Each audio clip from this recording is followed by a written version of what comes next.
Hola, por Sí, favor, doctor. si me pueden confirmar, ahí está, acá está el PowerPoint. Bien. Por favor, Reader, me comenta si es que se puede ver el PowerPoint. Perfecto, doctor. Muy Muy bien. bien, muchísimas gracias. Ya, ahora sí. Entonces vamos a analizar un tema que yo le he tratado de extender para efectos de generar una compensación a esta demora que evidentemente yo sé que incomoda, pero voy a demostrarles el porqué, la importancia de este tema. Muy bien, cuando nosotros comenzamos a analizar el contexto de matrimonio, convivencia, concubinato y régimen económico familiar, la regla general es que se suelen confundir conceptos, ¿correcto? Se suelen confundir conceptos porque en primer término no se comprende el contexto socioeconómico y jurídico de la familia. Y lamentablemente, esto entonces, ¿qué es lo que va a terminar por provocar? ¿Correcto? ¿Qué va a provocar? Una condición negligente sobre la cual la mayoría de las personas piensa que derecho a familia, matrimonio y régimen económico de familia son sumamente los elementos referenciales. Y sobre esa base es que se desarrolla literalmente todo lo que nosotros deberíamos conocer en el ámbito del derecho a familia. Y no es correcto. No es correcto. Tenemos que tomar en cuenta que para nosotros el contexto del derecho de familia, que incluye el matrimonio, está íntimamente relacionado con el régimen económico de familia, pero para ello podemos entender que esto viene de una visión mucho más amplia, mucho más compleja, ¿correcto? Donde en primer lugar tenemos que tomar en cuenta que a la familia, como estructura sociofamiliar, la vamos a poder ver desde el punto de vista de economía, desde un punto de vista del derecho internacional privado, desde una perspectiva de derecho administrativo, constitucional, derecho civil, que incluye evidentemente registral, contratos, derechos reales, etcétera. ¿Correcto? Ese concepto entonces integral en el ámbito del derecho de familia nos va a vincular con nuestro sistema jurídico, el modo en el cual la ley evalúa a la sociedad, ¿correcto? Y fíjense estos patrones de referencia. La ley es abstracta, es general, es atemporal y es vinculante.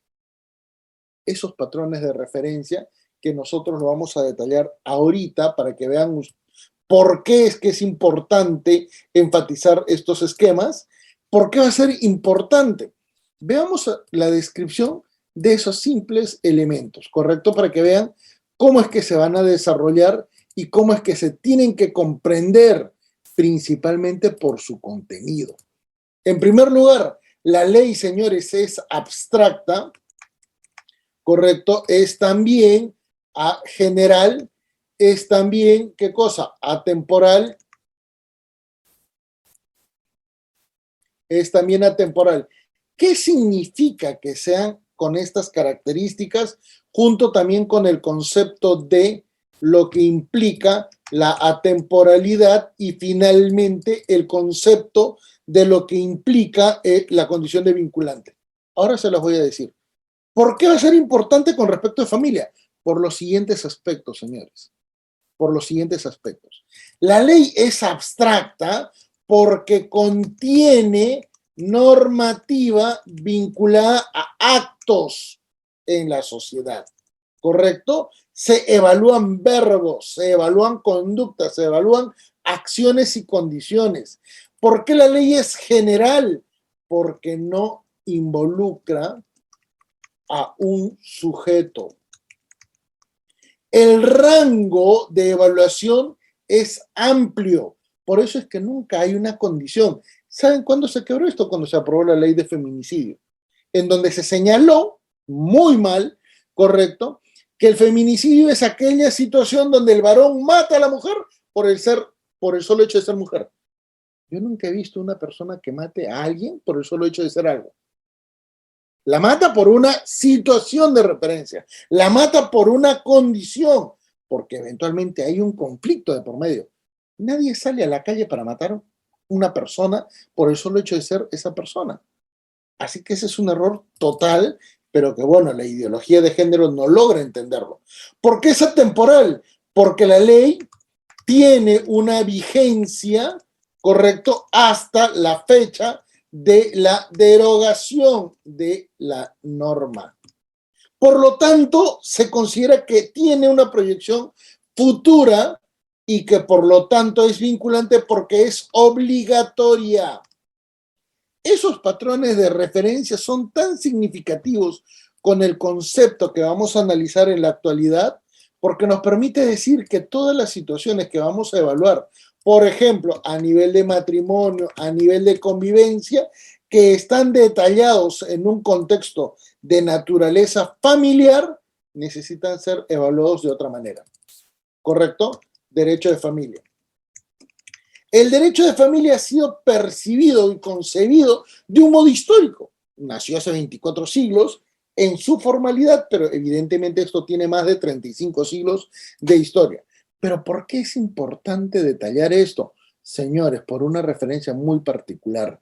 El modo en el cual percibimos nuestro sistema jurídico permite detallar algunas condiciones absolutamente específicas sobre el concepto de tutela.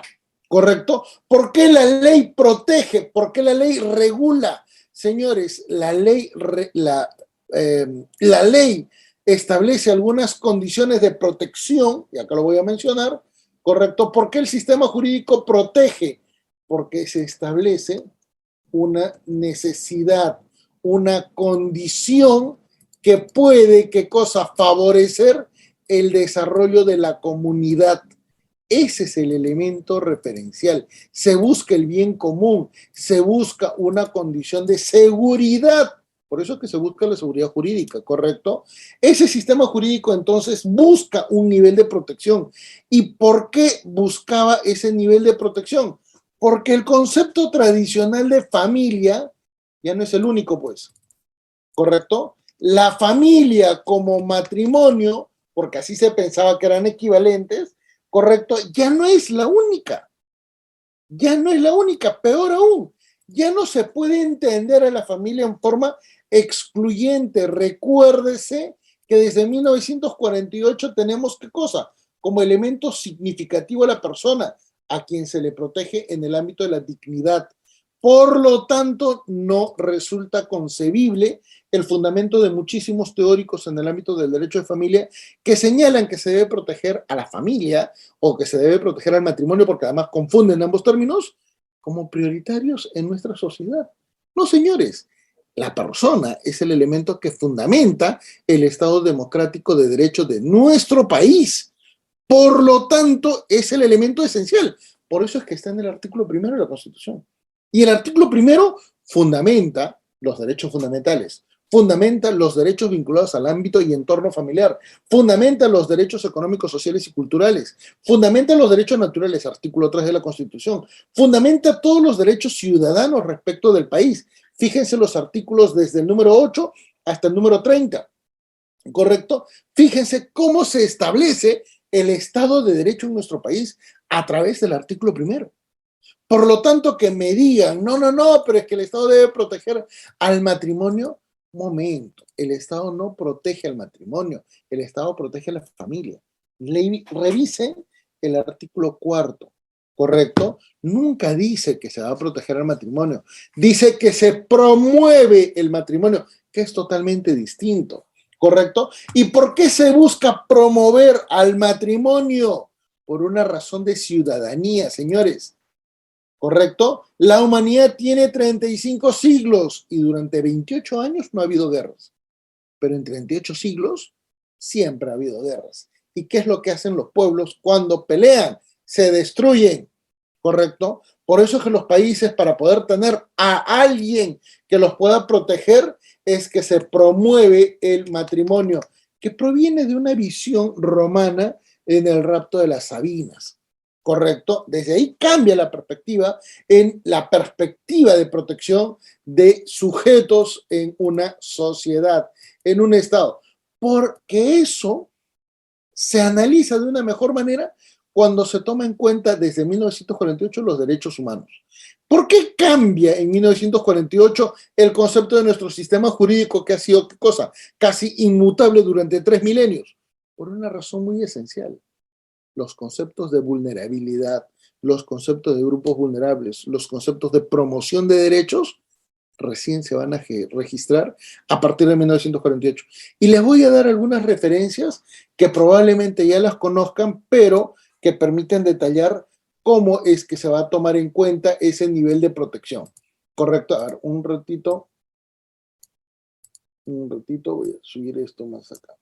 Señores, ¿cómo es que se logra generar un nivel de protección a nivel de colectivos, a nivel de referencias que van a tener otra condición? A ver, vamos a ver, acá voy a detallar esto. Señores, en 1979 se aprobó el CEDAW. ¿Qué cosa es el CEDAW? El CEDAW es un tratado que garantiza, ¿qué cosa? La protección de la mujer, principalmente para eliminar toda forma de discriminación hacia la mujer. Y en 1979 se defienden a los pueblos indígenas, ¿correcto? Convenio OIT. ¿Y qué pasó 10 años después? En 1989, 10 años después, se generó la Convención de Derechos del Niño y Adolescente. Y a partir de ese entorno, fíjense bien, a partir de ese entorno es que se han establecido, ¿qué cosa? Otros derechos de otros colectivos, como por ejemplo, adultos mayores, como por ejemplo, discapacitados, como por ejemplo, eventualmente migrantes, como por ejemplo, personas LGTB, que claro, no tienen el ámbito internacional de tutela, pero se entiende que existen, ¿qué cosa? Otros grupos vulnerables, ¿correcto? Ese nivel de protección a grupos vulnerables es el que cambió toda la perspectiva. ¿Y por qué se tuvo que tomar en cuenta eso? Porque, señores, surgieron nuevos tipos de familias.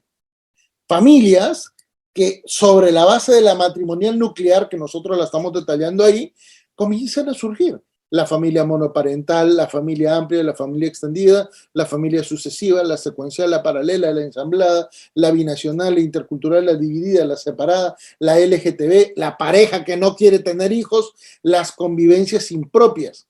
Surgen nuevos elementos de referencia y todos esos conjuntos nos permiten decir por qué es importante, para qué sirve ese nivel de referencia o es eventualmente, ¿qué cosa? Una necesidad del expositor para decir que esto es importante. No, señores.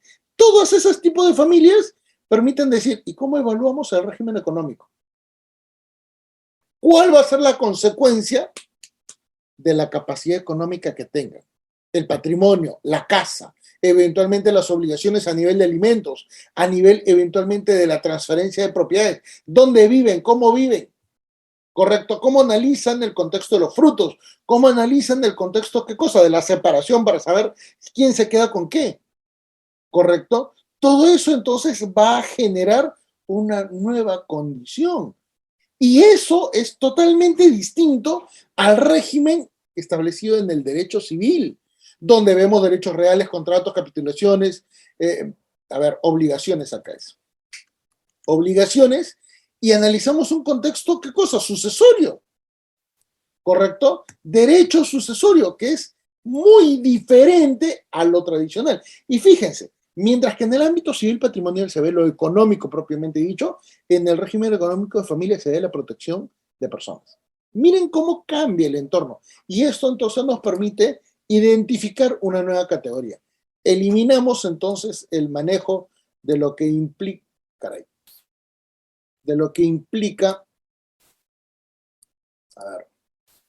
y esto lo subimos. Fíjense cuáles van a ser las diferencias, mis queridos amigos. Cada uno de estos va a tener diferentes condiciones. Cada uno de estos va a ser establecido en función de otras variables que no siempre van a ser, ¿qué cosa? Muy reconocidas en el ámbito de nuestra disciplina, ¿correcto? ¿Por qué? Porque se va a percibir de manera muy diferente lo que vamos a tomar en cuenta. Fíjense, mis queridos amigos, ¿qué analizamos en el contexto civil patrimonial? Señores, el concepto de acto jurídico, el concepto de hecho jurídico, ¿correcto? Para poder tomar en cuenta el concepto de bien, inmueble o bien, ¿qué cosa? Mueble. ¿Por qué? Porque recuerden que todos estos elementos tienen que ser registrados en un contexto, ¿qué cosa? De formalidad. Lamentablemente nuestros registros públicos permiten dos sistemas, ¿correcto? Registros públicos. Sistema, ¿qué cosa? Declarativo y constitutivo. Y por eso es que tenemos los grandes problemas que suceden en nuestro país. Por ello es el octavo pleno casatorio, por ejemplo. ¿Correcto? Por eso es que se generó el octavo pleno casatorio. Porque literalmente dos medios hermanos, se han peleado durante 8 años para saber quién era el titular de una casa. Y por eso es que hicieron actos de malicia, actos de temeridad procesal, para poder, ¿qué cosa? Quedarse con una casa de 73 metros cuadrados de una mamá que había tenido un primer hijo. Ese hijo es el bandido que generó la transferencia fraudulenta con su conviviente, dejando, ¿qué cosa? En desamparo a su hermana, a su media hermana, que había sido concebida con otra persona, con su esposo, el esposo de su mamá. ¿Correcto? Entonces, acá, ¿qué es lo que tomamos en cuenta, señores? Vean lo que significa el contexto de derechos reales: propiedad, recurso económico, un derecho vinculado al ámbito patrimonial. Acá no estamos hablando de una situación que no sea, ¿qué cosa? Otra más que aquella que nos permite decir esto se cuantifica. Y lo que se cuantifica nos permite decir que hay interés y legitimidad para obrar. Si no tienes esos elementos, no puedes tener una relación comercial, una relación contractual, una relación en el ámbito de derechos reales, en el ámbito obligacional, en el ámbito registral o en el ámbito notarial. No existe, ¿correcto? Y todos esos factores que estás evaluando, ¿correcto? Son totalmente distintos a lo que vemos en la contraparte. ¿Y en la contraparte acaso vamos a tomar en cuenta esas referencias? No. ¿Y por qué no van a haber esas mismas condiciones? Bueno, vamos a tratar de explicarlas, ¿correcto? ¿Por qué no vamos a ver? Porque esos actos jurídicos, esos hechos jurídicos, están en una esfera íntima o privada. ¿Qué significa esto? Que no son declarados. ¿Quieren un ejemplo muy simple de que esto es un acto íntimo y privado? Por ejemplo, señores, ¿cuántos de ustedes ha tenido un familiar o un conocido que eventualmente al tener una casa, sus padres, los abuelos le han dicho: hijo, construye en el segundo piso y ahí es tu casita?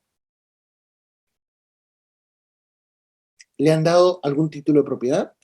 Le han dicho: inscribe, mira hijo, hay que ser formales, por favor, ándate a registros públicos y qué cosa, haz la declaratoria de fábrica para efectos de que puedas establecer una división, partición de este bien inmueble que ahora va a ser multifamiliar y tú vas a poder construir, qué cosa, con tu licencia municipal en el segundo piso? Levante la mano si es que alguien conoce que ha pasado esto. No sé si o no, pero ahí tienen el concepto de una referencia significativa. ¿Por qué? Porque lamentablemente en este tipo de circunstancias lo más común que existe es ¿qué cosa? El contexto íntimo y privado. Yo le di el segundo piso para que construya. Si ese señor muere, toda la casa sigue siendo de los progenitores. No hubo transferencia. Por eso es que muchas veces se aconseja no construyas en la casa de los suegros. ¿Sí o no? Porque si no, te botan, te separan, te bota la hija, no te reconocen literalmente nada y perdiste. ¿Y cuánta gente ha construido sobre el segundo piso? Por ahí ha tenido en alguna situación de violencia familiar, la esposa lo bota y luego en el tiempo esa señora comienza a convivir con su nueva pareja en la casa que era de sus padres. Me van a decir que estoy exagerando. Eso se registra. ¿Correcto? Eso es cotidiano. Por eso es que ese acto jurídico es íntimo. ¿Que tiene valor? Claro que sí, pero tienes que formalizarlo. Y no se formaliza. Por eso es que esos bienes inmuebles no se formalizan. ¿Correcto? No forman parte de escrituras públicas, de testamentos, de contratos de compraventa. No hay. Peor aún, ese hijo que construyó en el segundo piso también le dice a su hijo: hijo, construye en el tercer piso. ¿O me van a decir que estoy exagerando? Y así comienzas a ver un edificio de 4 pisos donde probablemente ya no es por piso la división, sino es por ambientes. Tercer y cuarto piso ya son cuartos. ¿Y cómo entran? Hay familias. Esto ya aparece al fondo, hay sitios donde hay diferentes niveles de vivienda. Bueno, eso pasa. Eso pasa. Eso es muy común. La pregunta es, si ocurre una sucesión, ¿cómo se maneja eso? Y ahí te das cuenta la inmensa necesidad de reformular el derecho de familia. ¿Por qué? Porque en registros públicos ni siquiera se sabe cuál es el entorno familiar. ¿Correcto? Muere una persona, no se sabe cuántos hijos tiene. O me van a decir que es muy objetivo el que a la muerte de una persona ya se sabe quiénes son sus sucesores forzosos. ¿Por qué creen que las notarías hacen convocatorias públicas? Porque no saben cuántos son sus sucesores. Te vas a RENIEC y en RENIEC sale una ficha del que murió, del causante, pero no sale quiénes son los que están abajo, sus descendientes. Solamente salen quiénes son los padres. Viene la gran pregunta. ¿Y ustedes creen que RENIEC no sabe quiénes son sus familiares? ¿Por qué no existe esa vinculación?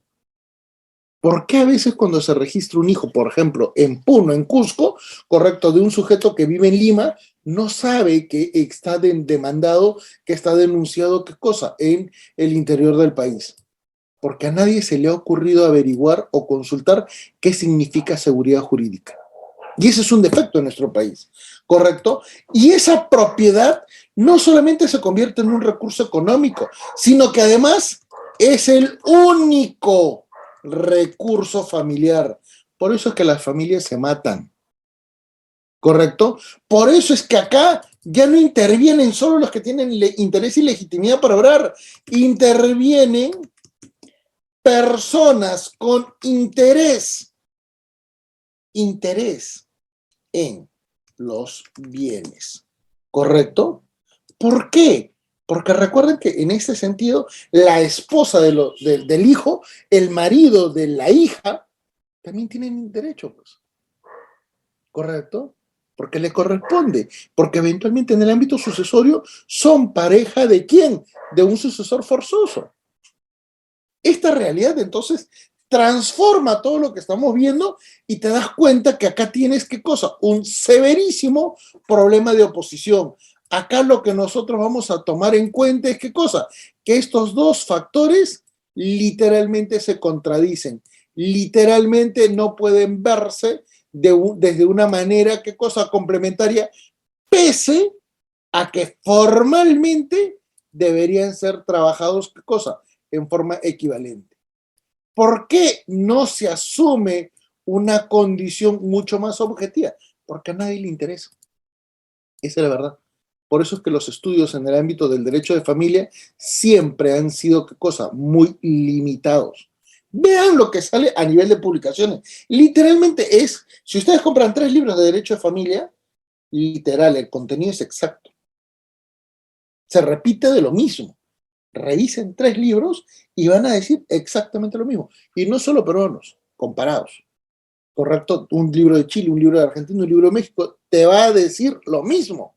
No quieren reconocer que la sociedad se ha transformado, ¿correcto? Por eso que cuando estamos en ese tipo de situaciones, esos nuevos tipos de familia, ¿qué es lo que provocan? Señores, la necesidad de evaluar las condiciones de los tipos de familia para ver el autosostenimiento de cómo viven, cómo es que eventualmente, ¿qué cosa? Hay una vocación de permanencia, porque tenemos situaciones en las cuales no siempre hay convivencias estables. Hoy por hoy los jóvenes tienen, ¿qué cosa? Convivencias literalmente de solo un año. No les interesa llegar a los 2 años. ¿Que tenían vocación de ser familia? Tampoco. Condición de pareja. Eso está transformando nuestra realidad. El régimen sucesorio es vinculante, pero nadie lo toma en cuenta. Por ello, mis queridos amigos, tenemos que analizar, ¿qué cosa? Una condición particular. En el contexto, miren, internacional, para que vean, a ver, esto lo voy a poner acá. Derecho civil patrimonial en el mundo del common law, ¿correcto? En el mundo del common law, el patrimonio es individual. El patrimonio es autónomo. Es solo de una persona, ¿correcto? Es de una sola persona.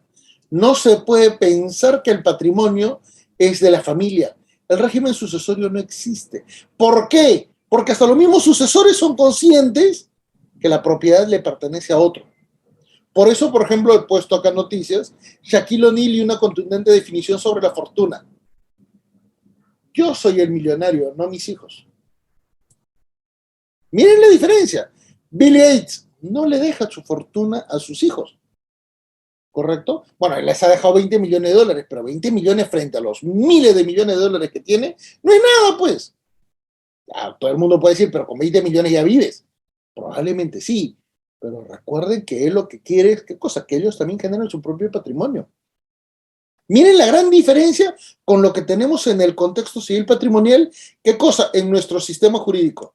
Sistema jurídico romano, germánico, canónico, francés, donde la familia debería ser, ¿qué cosa? Preservada a costa de todo. El patrimonio es individual, pero también, ¿qué cosa? Es colectivo si es que hay, ¿qué cosa? Familia. En otras palabras, yo muero, pero un momento, mis bienes pasan a mi familia. Yo muero, solo puedo disponer del 30%. ¿Correcto? Yo tengo 90 años, necesito vender mi casa para salvarme del cáncer. No me dejan. ¿Por qué no me dejan? Porque mis hijos, que ya tienen 65, 70 años, no pueden porque tienen el derecho expectaticio de heredar mis bienes, a pesar de que ellos ya son abuelos y a pesar de que tienen inclusive su pensión de jubilación. ¿Ven cómo se maneja discrecionalmente esto?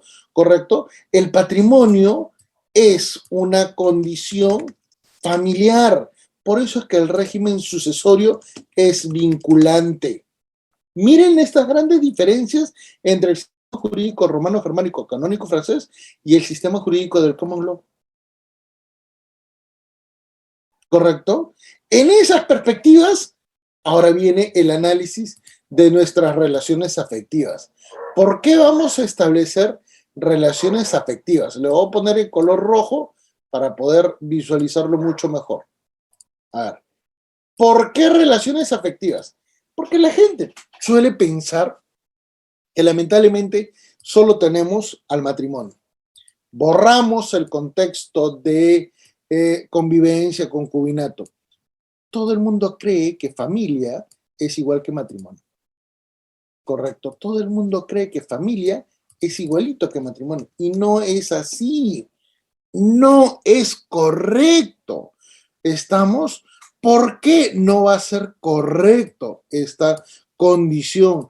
Porque, señores, se asimila muy mal.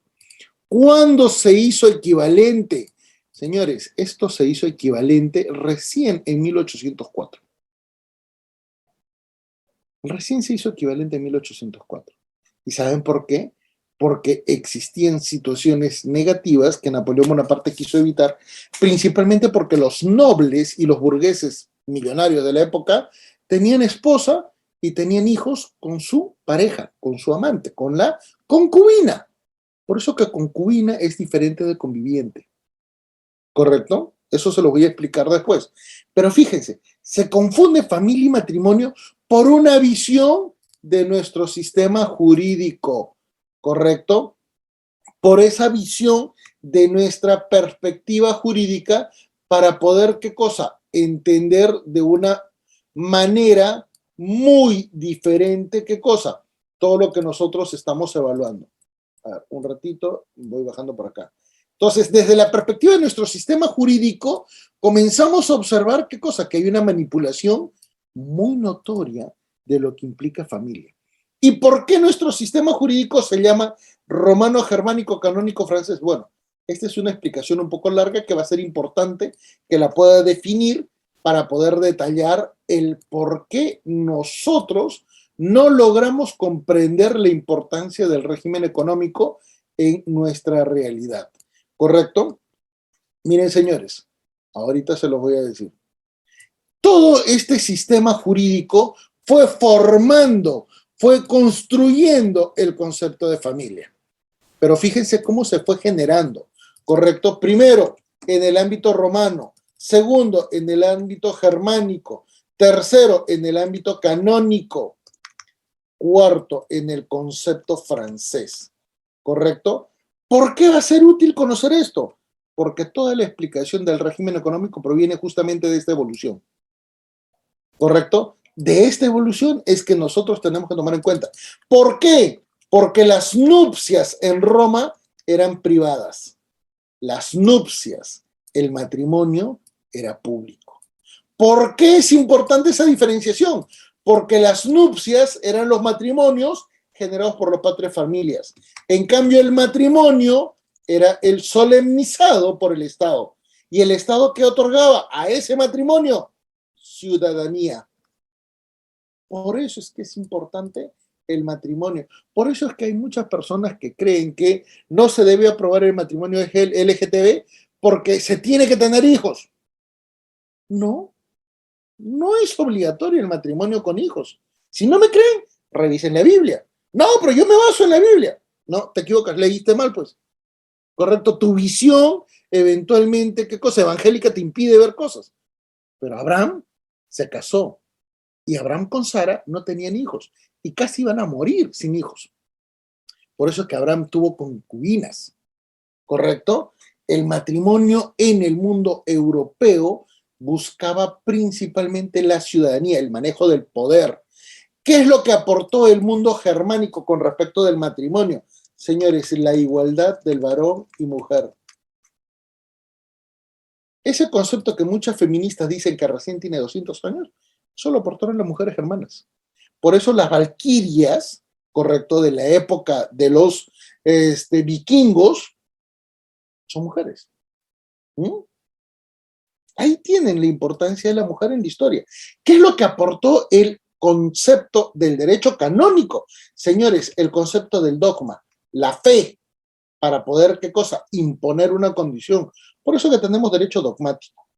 Y además aportó un elemento importante, los derechos naturales, porque somos hijos de Dios. Pero esa visión de Aristóteles, correcto, le hicieron católica. La forzaron. No hay nada católico, eso en realidad es griego. ¿Ya? ¿Y por qué es importante el aporte francés? Señores, sistematizó la legislación civil, el proceso de codificación, que ni siquiera es tan propio del modelo francés. Eso se hizo con Teodosio, siglo IV después de Cristo, eso se hizo con Justiniano, siglo VI después de Cristo. ¿Correcto? Eso es derecho romano. Pero fíjense, cada uno de esos elementos aportó un valor sumamente rico. Un valor sumamente rico, ¿a quién? Al matrimonio. Y si no me creen, ahora les voy a decir. Fíjense, señores, qué es lo que provocó cada cultura y cada momento al concepto del matrimonio, y por eso es que se suele entender que familia y matrimonio son iguales. Señores, el derecho romano, con el concepto de manus, ¿correcto? Con el concepto de autonomía, generó también el divorcio. Las mujeres en Roma se podían divorciar si es que se casaban sine manus. Si es que se casaban con manus, significaba que estaban bajo dominio total del marido. Y si no me creen, revisen el Código Civil, que hasta ahorita lo tenemos, y se van a dar cuenta que hay un artículo que dice que si un cónyuge quiere trabajar, tiene que pedirle permiso por escrito al otro. Y eso fue establecido en 1984 para que las mujeres le pidan permiso al marido. ¿Ya? ¿Dónde está el origen? Ahí lo tienen, en Roma. ¿Correcto? La igualdad de varón y mujer. Señores, el patrimonio es de varón y mujer en forma equivalente para que ningún hombre abandone a sus esposas. En la época germánica, estoy hablando del siglo IV después de Cristo, ¿correcto? ¿Qué es lo que aportó el concepto canónico? Señores, la religión y lo sacramental de la familia. ¿Correcto? Ahí lo tienen. Por eso es que mucha gente cree que el derecho canónico es literalmente, ¿qué cosa? El papá del derecho civil de la actualidad. Y sí, tiene mucho que ver, ¿correcto? ¿Y qué es lo que aportó el modelo francés? Excluyó toda forma de familia que no sea la matrimonial. Por eso es que es importante entender ese proceso de evolución, porque en todos estos elementos, acá no se evalúan los derechos de la mujer, los derechos del niño, los derechos del patrimonio, los derechos del pater familias, no. Acá lo que se evaluaba era el valor económico de la familia. Por si no lo saben. Entonces, el modelo que toda nuestra civilización en el contexto de nuestro sistema jurídico, ¿cuál fue? El factor, ¿qué cosa?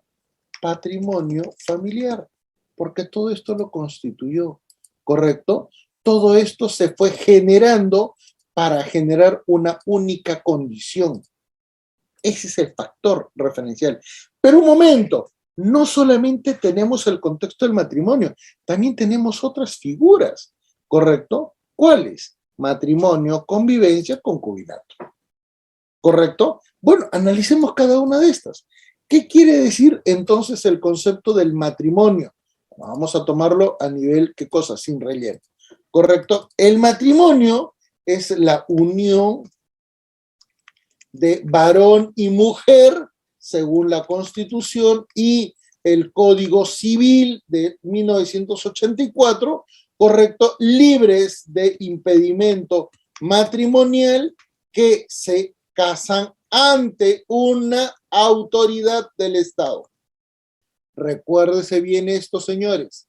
Se casan ante una autoridad del Estado. Es más, si se casan eventualmente ante el brujo del barrio, ante el chamán del pueblo, no tiene valor. Que me quiero casar contigo, amor de mi vida, nos vamos a casar frente a las estrellas en una noche oscura, y nuestros testigos serán, ¿qué cosa? Las luciérnagas que alumbran el firmamento. No fastidies, tú te casas en la iglesia o te casas en un municipio. Y no me importa la iglesia, te casas en un municipio. ¿Por qué? Porque eso genera vinculación económica, ¿correcto? Pero fíjense, esa visión de varón y mujer, hoy por hoy ya no es aceptada. Hoy por hoy ya es cuestionada, ¿correcto? ¿Por qué? Porque la Corte Interamericana de Derechos Humanos, en el caso Duque versus Colombia del año 2016, ¿qué cosa dijo? La unión civil entre dos personas del mismo sexo debe tener la misma protección que el matrimonio de heterosexuales. ¿Por qué es significativo que se trabaje ese punto? ¿Porque tenemos que promover los derechos de las personas LGTB? No, señores. Es un tema de respeto de la dignidad de la persona humana. Revisen, por favor, el artículo 2, inciso 2. Y para esto lo voy a leer. Miren, toda persona tiene derecho a la igualdad ante la ley. Nadie debe ser discriminado por motivo de origen, raza, sexo, idioma, religión, opinión, condición económica o de cualquier otra índole. No nos interesa cuál es la característica que tengan. Todos son sujetos de derecho, todos son personas que tienen los mismos derechos, y por lo tanto, si hay dos personas que son homosexuales y quieren casarse, no afecten a nadie esa perspectiva. ¿Por qué? Porque eso forma parte de su esfera íntima privada, pero que se formaliza. ¿O acaso ustedes se podrían oponer a una pareja, por ejemplo, heterosexual, porque él es gordito y ella es fea? No tienen, sí o no, la posibilidad de hacer eso, porque se meten entonces si es que hay dos personas del mismo sexo. Ese es el mismo criterio, ¿correcto? Ese es el mismo criterio. Lo único que está prohibido en este contexto es, ¿qué cosa? La poligamia, ¿correcto? Lo único que está prohibido es, ¿qué cosa? La actuación de mala fe, eventualmente la generación, ¿qué cosa? De una referencia a nivel de la bigamia también, que sigue siendo delito por si acaso, sigue estando en el Código Penal, ¿correcto? Pero ya no tiene pues el mismo alcance que años anteriores, ¿correcto? Y esto también tiene mucho que ver con la identidad, la falsificación de documentos. Por eso que el matrimonio sigue siendo una posición válida, pero no nos interesa quienes se casen por su condición, nos interesa que se formalice, porque ahí genera derechos. Una persona que se casa al minuto ya genera derechos. Imaginémonos, Manuel Bermúdez se casa, ¿correcto? Y por la emoción le da paro cardíaco. al minuto de haber firmado el acta de matrimonio, mi esposa, siendo viuda, ya es mi sucesora. Y no puede oponerse ni mis hijas, ni mi familia, ni mi madre, ni nadie. Porque ya se formalizó. ¿Correcto? En cambio, ¿qué es el concubinato? El concubinato, señores, a diferencia del matrimonio, ¿qué cosa es? Es la unión de una persona, fíjense, con alguien que ya tiene un matrimonio o convivencia. En otras palabras, se trata de un matrimonio paralelo, se trata de una relación paralela a un matrimonio, donde ambos sabían de esta condición negativa y que no genera derechos. Correcto, no genera derechos. El concubinato proviene de una figura jurídica europea occidental que se llama barraganía. ¿No me creen? Revisen en Google y se van a dar cuenta que es totalmente distinto. ¿Correcto? Fíjense entonces la diferencia. Doctor, entonces concubinato y convivencia no son iguales. No son iguales.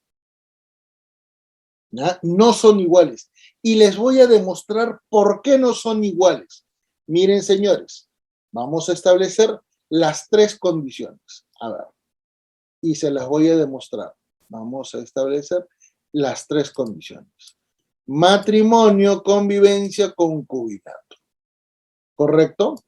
Fíjense, al matrimonio lo vamos a poner en color azul para diferenciarlo.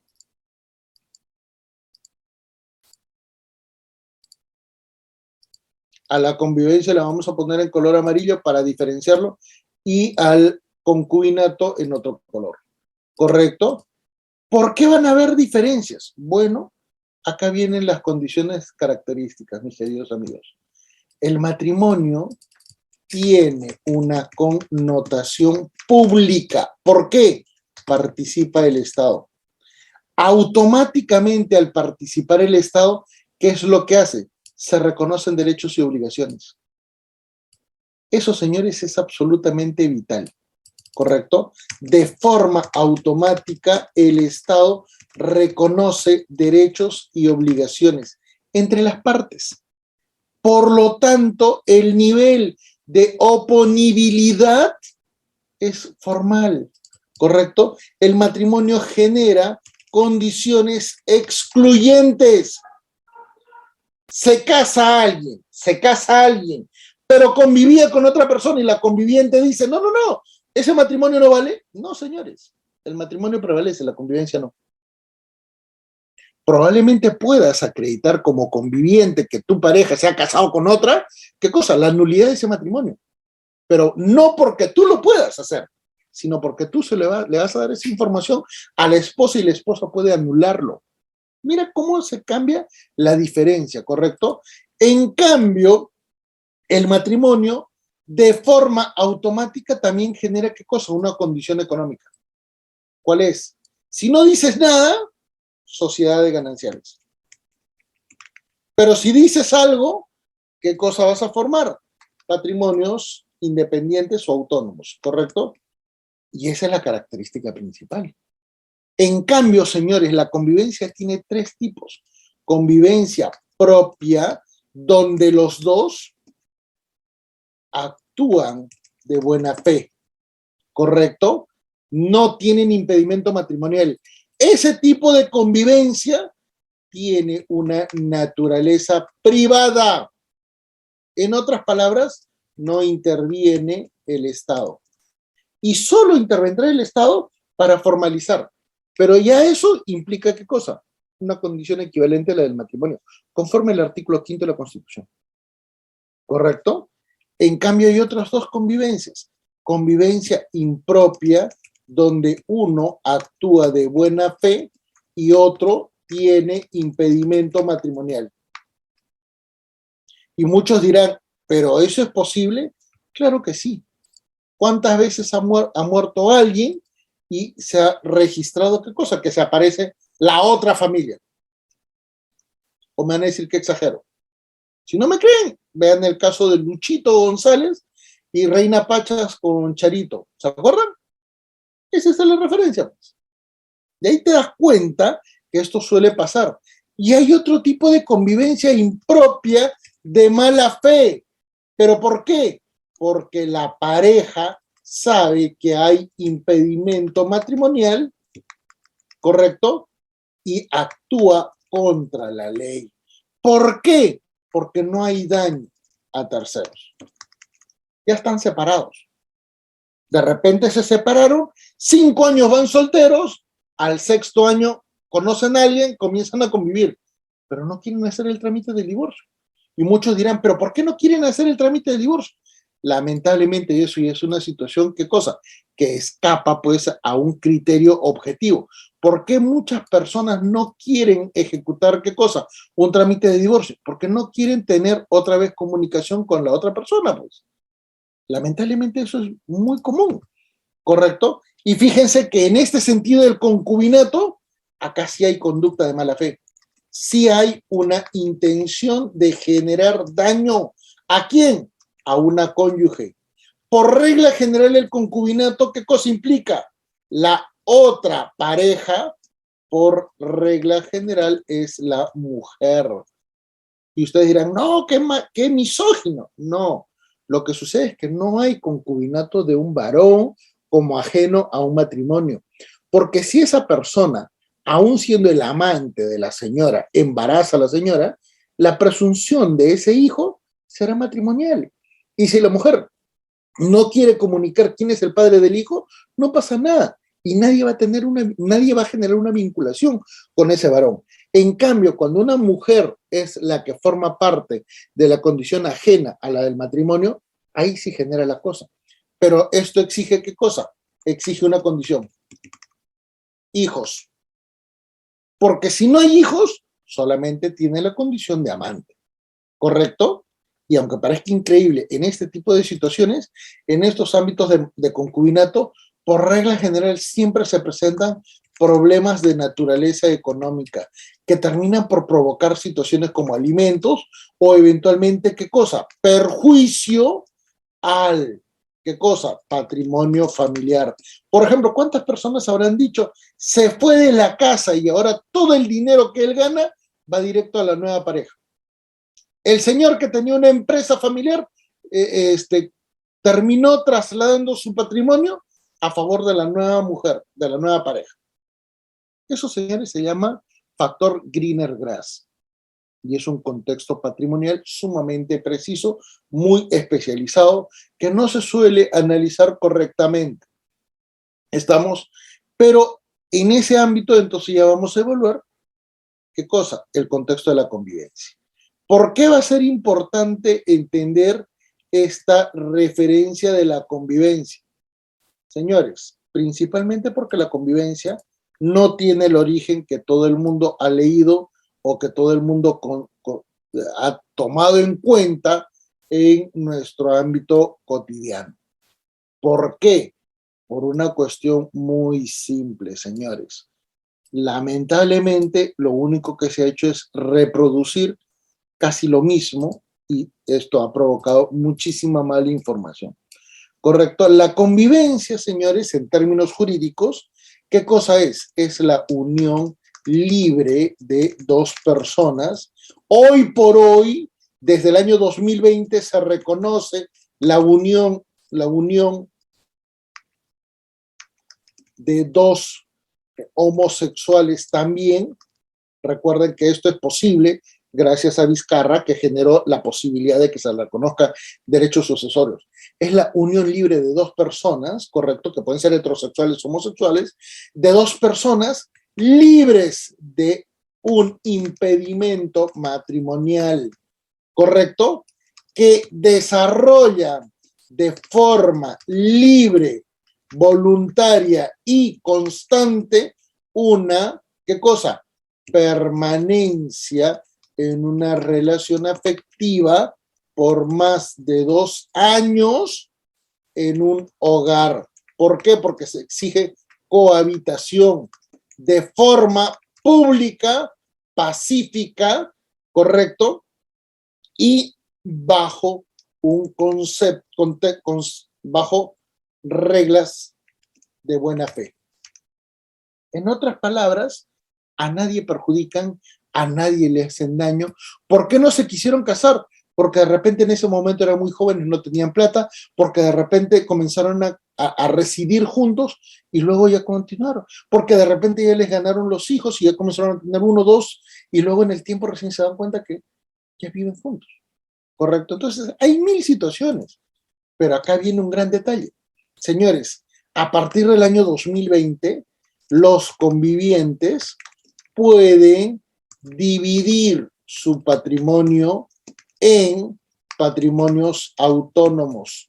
Eso nosotros lo planteamos en el año 2018 con unos notarios en Cajamarca y fue reconocido en el año 2020. Busquen en Google o busquen de repente hay un libro que ahora se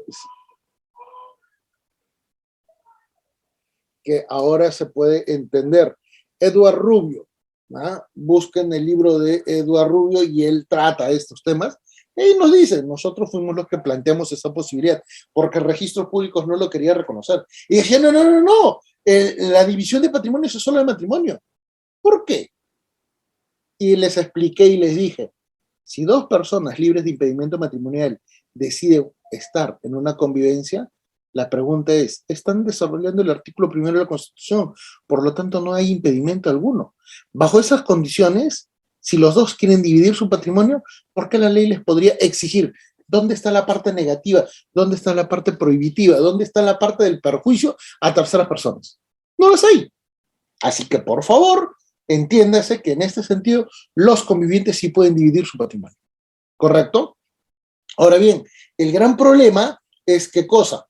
En casos problemáticos, ¿qué es lo que suele generarse? Primero, la fecha cierta.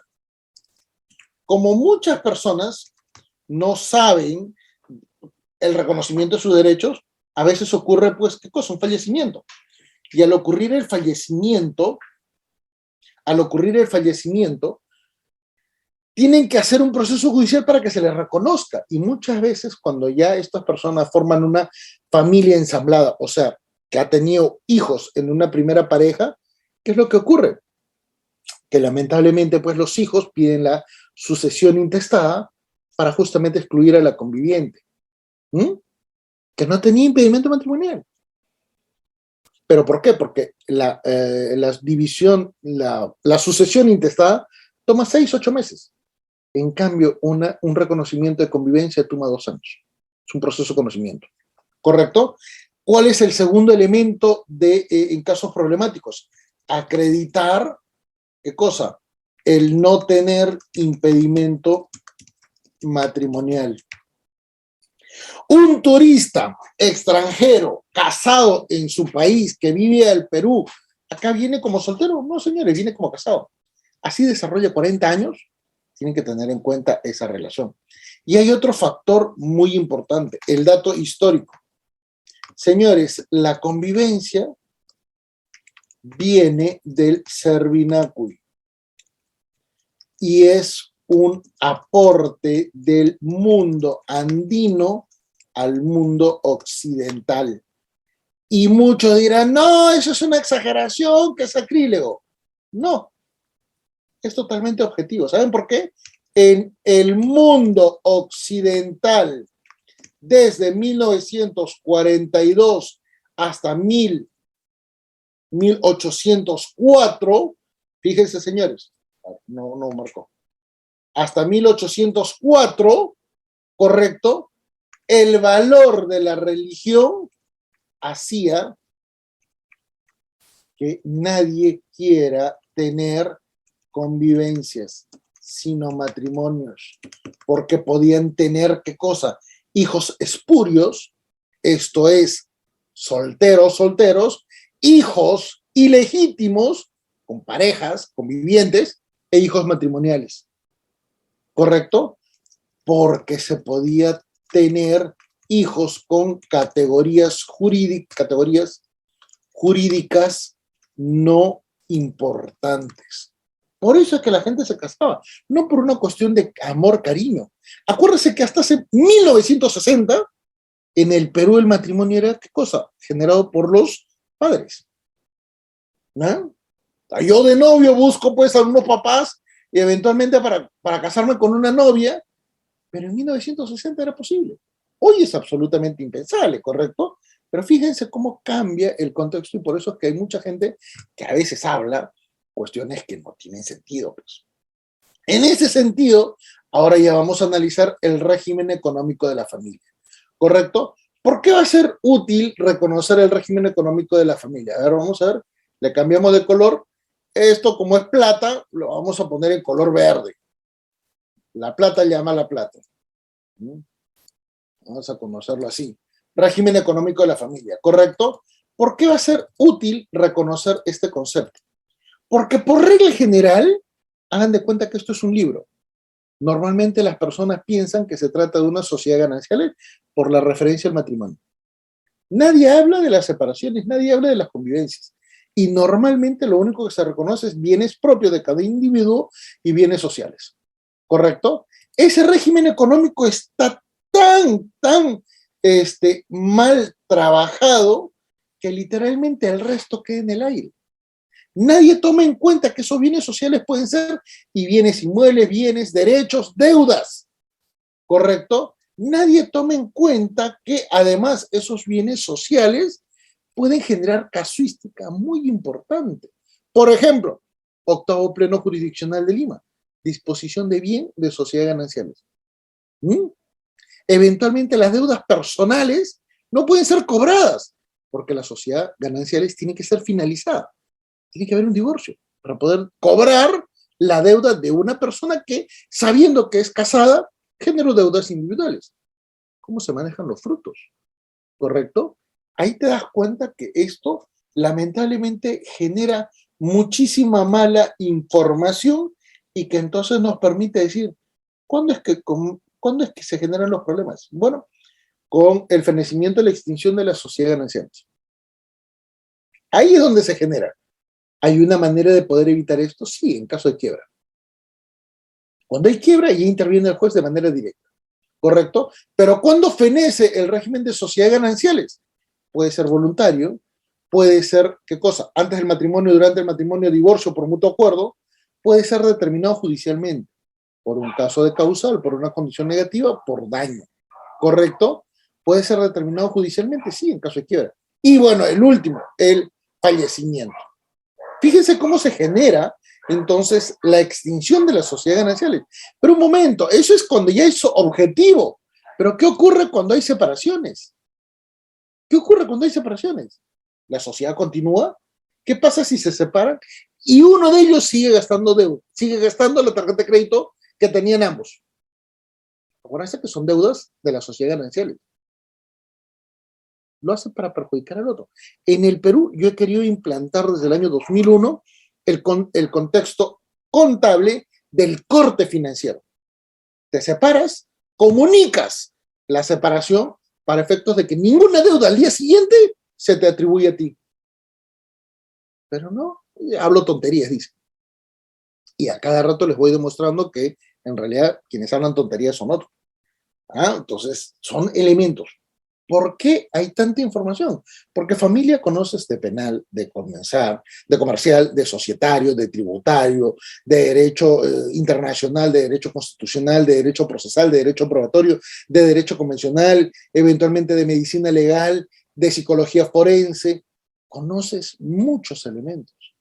Y aunque parezca increíble, señores, no todo el mundo tiene esa información, ¿correcto? Por eso es que normalmente cuando comenzamos a evaluar, comenzamos a determinar qué cosa.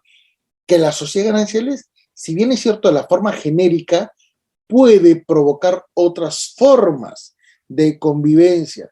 Y esto entonces nos permite ubicar un caso muy representativo. ¿Conocen a Pilar Nores y Susana Chessman?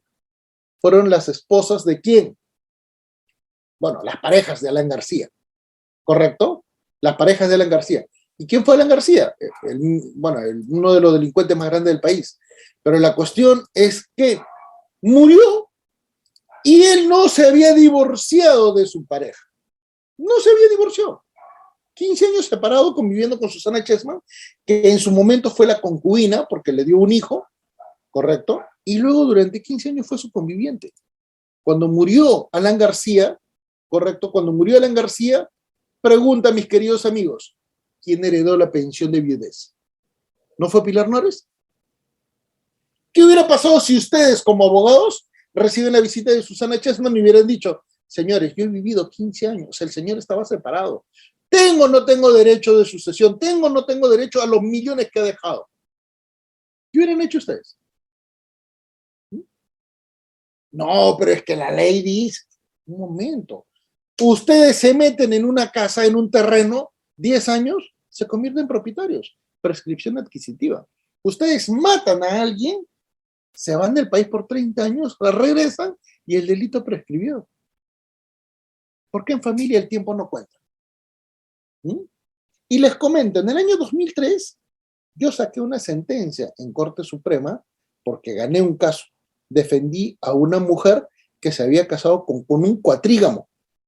Y ella, siendo la cuarta esposa, había vivido 45 años con su pareja, nunca se había dado cuenta que se había casado 3 veces antes, y con esa persona tuvo hijos, tuvo patrimonio, tuvo todo. Y al final, cuando la señora vio morir a su esposo, no hizo nada. 3 meses, 4 meses después de muerto, recién salió de la casa a hacer su trámite de pensión de viudez. Llegó a mesa de partes y le dijeron, no, señora, haga su cola, usted es la cuarta, y de seguro hay más.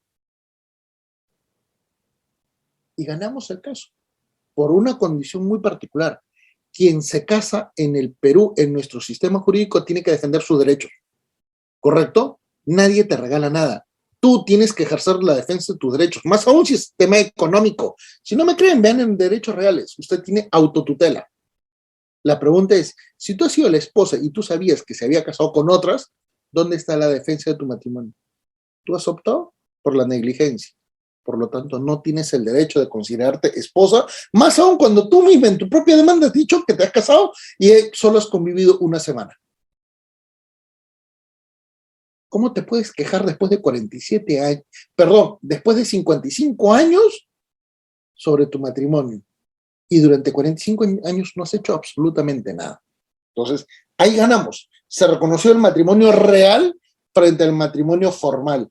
Por eso es que nos permite decir, todo lo que normalmente ubicamos en este contexto necesita ser reconfigurado. ¿Y por qué necesita ser reconfigurado? Porque lamentablemente tenemos una condición de vacío en el ámbito de la teoría, tenemos una condición tan displicente que entonces nos permite decir, señores, ¿cómo podemos lograr formalizar todo lo que tenemos que ver cuando en nuestro país tenemos problemas de informalidad, de abuso de derechos de familias empresariales? Tenemos una ley general de sociedades que te dice que si tú tienes un patrimonio familiar, tú puedes disponer las acciones. No necesitas el permiso de tu esposa. Y tenemos hoy por hoy patrimonio digital. ¿Correcto? ¿Cómo podemos evaluar cuando, por ejemplo, en nuestra sociedad tenemos novios que comienzan a tener propiedades porque, bueno, los papás a veces les regalan cosas, ¿correcto? O a veces novios que deciden, vamos a ahorrar y forman y compran cosas, tienen en copropiedad, o cómo generan la división de ese patrimonio cuando están con líneas de crédito.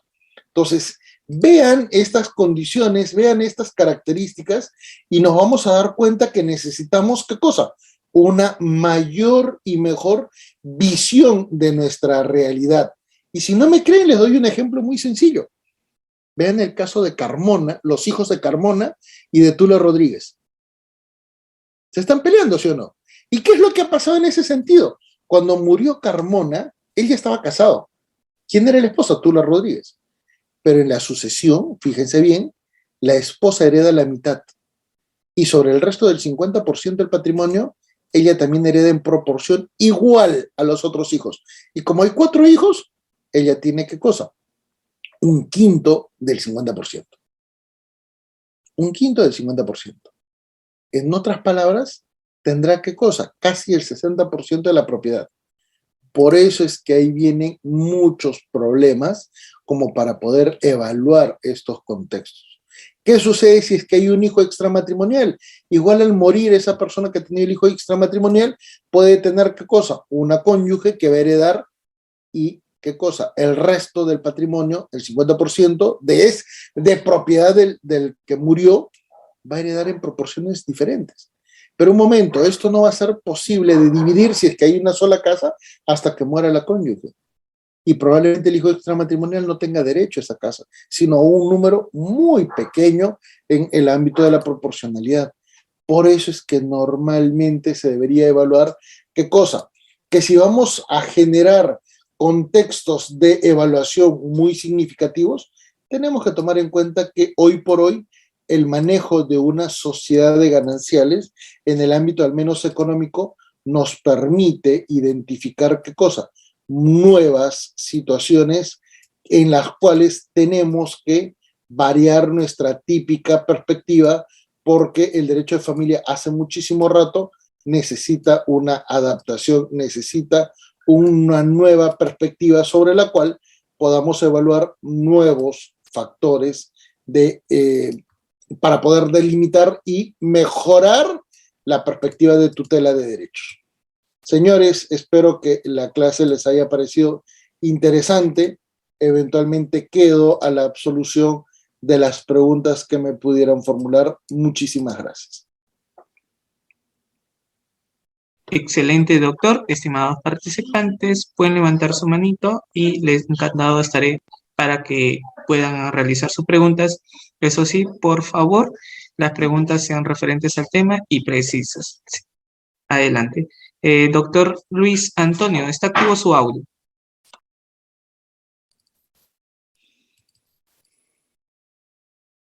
Bueno, doctor, buenas ¿está activo noches, su audio? ¿me Sí. escucha, doctor? Hola, Sí, hola. doctor, ¿me escucha? Muchas gracias por su ponencia, que ha estado muy espectacular y muy bonita, más que todo, importante. Doctor, una pregunta. Pues sí, tengo un amigo,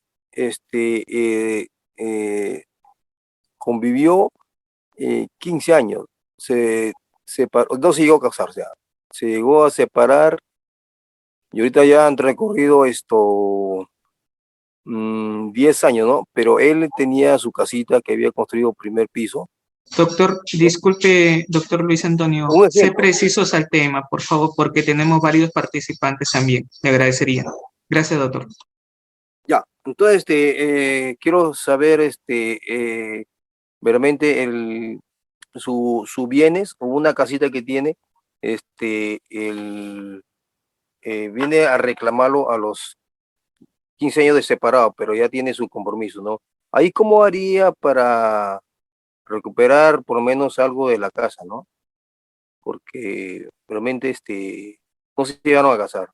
Esto, doctor, no sé si me entiende, gracias. No, no, la verdad es que eh, como que parecería que faltan datos, ¿no? Entonces, lo que pasa es que normalmente en este tipo de situaciones, cuando ya se trata de hechos, tenemos que tomar en cuenta que no basta con evaluar los hechos. Acuérdese que cualquier persona tiene totales derechos para poder reclamar lo que quiera, pero es que si actúa de mala fe, por ejemplo, abandonando a la familia, puede perder la sociedad de gananciales. Entonces, esos son factores que también se tienen que tomar en cuenta porque mucha gente dice, no, no, no, yo dejé una casa, yo hice esto. Sí, pero si tú has abandonado a tu familia, puedes perder tu patrimonio. Entonces, no es que se pueda determinar de forma excluyente cualquier situación. Tienes que tomar el panorama en serio. Esto no es una simple situación en la cual se evalúen algunas referencias de modo intrascendente, ¿no? Hay consecuencias económicas que son muy fuertes, ¿no? Excelente, doctor. Doctor Pedro, muy buenas noches. ¿Está activo su audio? Puede activarlo usted. Adelante. Sí, yo quiero preguntarle al doctor, en un caso particular donde era un matrimonio, ha fallecido el esposo y el predio no tiene título, pero la madre ha hecho una compra-venta a favor de uno de los hijos. ¿Es posible pedir la nulidad de esa compra-venta? Es que es imposible que suceda eso.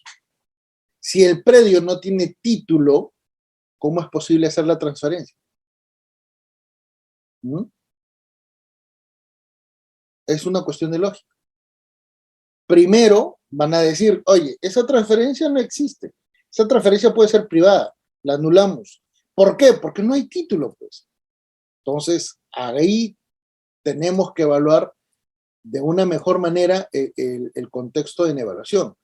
Y te das cuenta que en realidad muchas veces, muchas personas creen que pueden generar la mayor parte de sus derechos sobre la base de algunas presunciones, ¿no?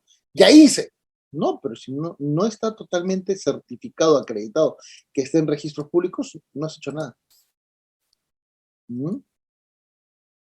Excelente, doctor. Doctor Yuri, está activo su audio. Bienvenido. Buenas noches, doctor. Agradeciendo tu ponencia y Audiápolis.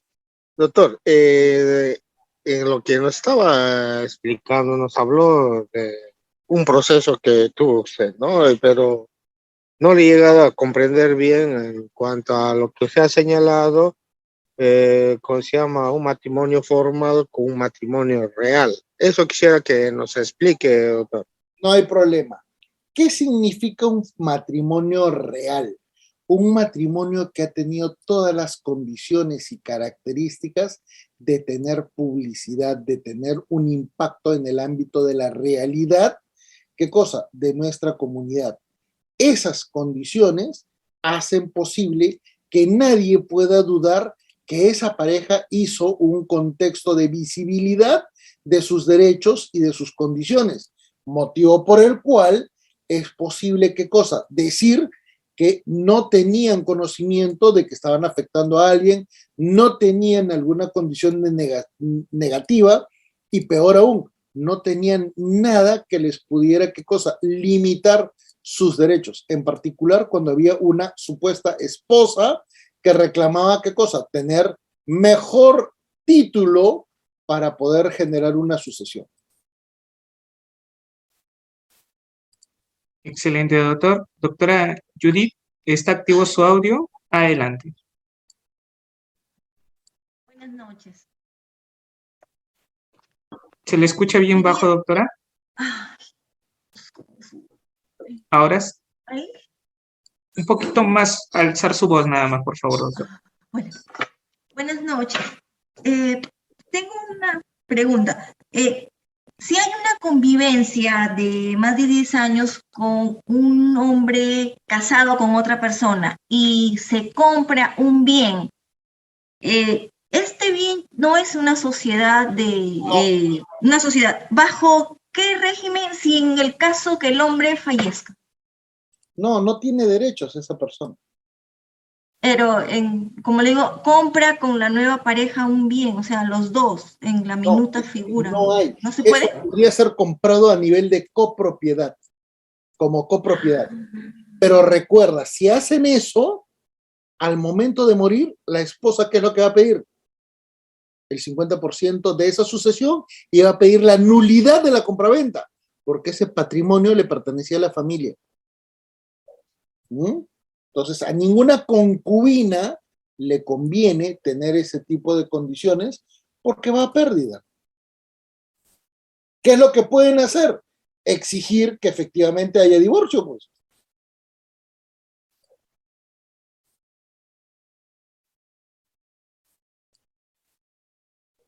Excelente, doctor. Damos paso al doctor Alfonso. Doctor Alfonso, está activo su audio.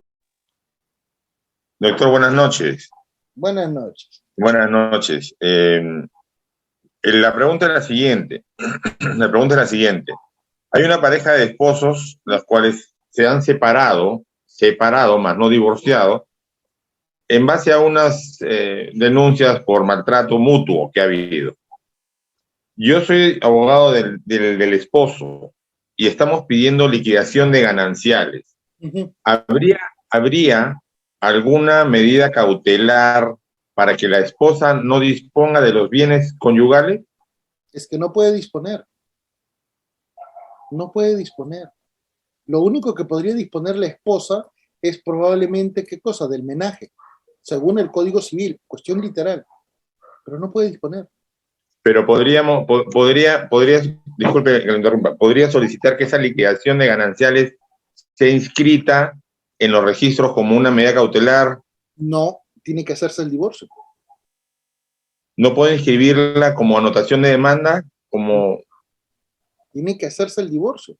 Y con el divorcio, al momento de tener la sentencia, ahí sale la liquidación de las sociedades gananciales. Ya, pero Lo que pueden plantear es qué cosa, que probablemente no es que exista disposición de algunos bienes. Lo que puede pasar es que pueda, ¿qué cosa? Generar deudas que al final van a tener que ser liquidadas en el proceso final de la sentencia, y evidentemente eso no le conviene, porque eso no son deudas de la familia, son deudas individuales.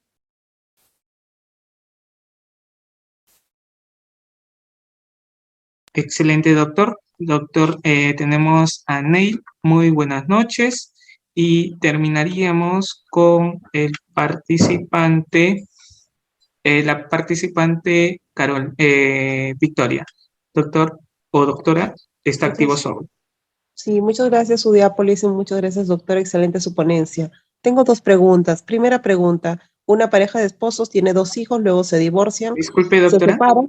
Disculpe, doctora, antes que... ¿Se escucha? Disculpe, ¿Se doctora. escucha? Sí, ¿Se escucha? es una pregunta, por favor. Sí, adelante, por favor. Ok. Una pareja de esposos se casaron, luego se divorciaron, tuvieron 2 hijos. Posterior a ello, resultan regresar, solamente conviven y fallece. La pregunta es, ¿merece su pensión, estando divorciados ambos, merece su pensión la persona, la viuda, entre comillas, de la otra parte, del padre, merece tener una pensión? A ver, confírmame si te entendí. Estamos hablando de que Adán y Eva eran casados, se divorcian. Sí. Correcto. Se divorcian. Separados, luego regresan y conviven. Exacto. Y uno de ellos muere. ¿El otro tiene derecho a pedir una pensión? Correcto. Ya, siempre y cuando lleguen a los 2 años. Sí, sí lo tienen, pero no se hizo el documento que acredite ese tiempo. No hay problema, se tiene que pedir judicialmente. Es más, ni siquiera llegar a los 2 años. Imagínate que murió por una cuestión de paro cardíaco cuando tenían 1 año 6 meses. La voluntad era de permanencia. Por lo tanto, se infiere que los mesecitos que faltaban para completar los 24 meses podían haber sido cumplidos si no hubiera sido esa situación fatal. Así que solamente queda acreditar, ¿qué cosa? Que esa convivencia es totalmente válida, que no existe impedimento matrimonial, que había cohabitación, que había publicidad, y se acredita. Y con eso tienes la pensión de viudez. Excelente, doctor. Doctor Carlos, está activo su audio. Ok, buenas noches, doctor. Doctor, con respecto a lo que usted comentó sobre el matrimonio, o sea, la persona casada y la persona, bueno, tiene otra conviviente. No es conviviente, es concubina. Concubina. Bueno, en el caso de que sea conviviente, esta persona separada ya de su esposa, luego de fallecer esta persona, la conviviente o la concubina puede tener algún derecho, doctor? Las concubinas no tienen derecho, señor. Saben que actúan de mala fe porque hay un matrimonio. No, pero estaban separadas. Entonces podrías ver qué cosa, que las convivientes con condición y conocimiento de una relación matrimonial que eventualmente está en situación de separación, o sea, no hacen daño a nadie, tampoco tienen derecho. Ok, doctor, clarísimo. Muchas gracias. Excelente, doctor. Doctora Victoria, está activo su audio. Doctora Victoria. Buenas noches. Gracias, doctor. Gracias a todos, pero ya se aclaró mi pregunta. Ya está aclarada. Muchas gracias. Bueno, entonces damos paso al doctor Eric. Doctor Eric tuvo suerte. Adelante, por favor. No responde, entonces doy pase a Yaneli Narda. Doctora, ¿está activo su audio, por favor? Actívelo usted misma. Adelante.